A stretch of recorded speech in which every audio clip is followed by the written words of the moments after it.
या फिर कई सारी मजहब अलग हो सकते हैं, पूर्वज अलग नहीं हो सकते, और ये एकता की बात है, समानता की बात है, और ये होनी चाहिए इस देश में। और इस विचार को जब जीते हैं हम, तो आपस में नफरत दूर हो जाती है। हम एक दूसरे को अपना भाई मानने लगते हैं, एक दूसरे को अपना दुश्मन नहीं मानते। और जब पूर्वज एक मानते हैं और पूर्वजों के प्रति कृतज्ञता रखते हैं, तो हमारे पूर्वज योगी थे, रोगी भोगी नहीं थे। हमारे पूर्वज गो रक्षक थे, गो भक्षक नहीं थे। हमारे पूर्वज अपनी मातृभूमि से प्यार करते थे, मातृभूमि के साथ द्रोह करने की कोई सोच भी नहीं सकता।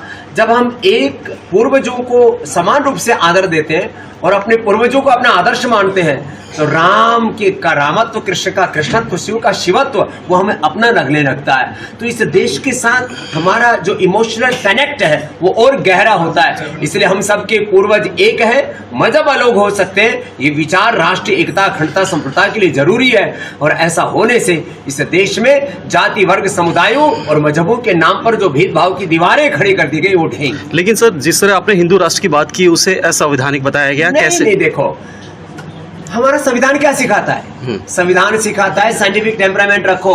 तो ये साइंटिफिक टेम्परामेंट है कि हम सबके पूर्वज एक हैं। देश का संविधान हमें सिखाता है राष्ट्र की एकता, अखंडता, संप्रभुता और राष्ट्र की समृद्धि को, राष्ट्र के हित को हम सर्वोपरि रखें।